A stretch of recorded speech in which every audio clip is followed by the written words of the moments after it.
If you're a Marketo admin, you already know the risk of CRM integrations. They can create noise, duplicates, and break automation. This tutorial shows how Knock AI does the opposite. It improves your Marketo data by syncing only what you want, updating only what you allow, and logging full conversation context automatically.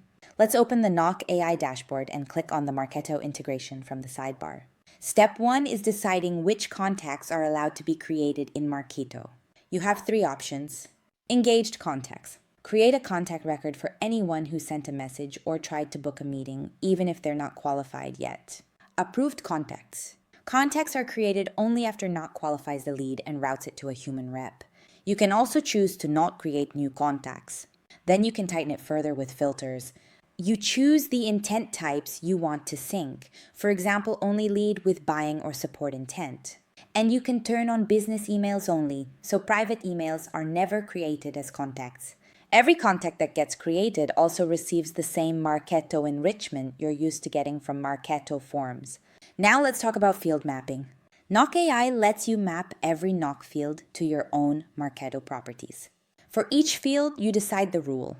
Either update the field only if it's empty or allow Knock to override it. This is where enrichment becomes powerful.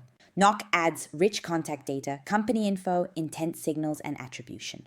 Now, how you make sure the sync works correctly. Inside the Knock dashboard, you can see exactly which contacts and accounts were synced to Salesforce in real time and which fields were updated on each record.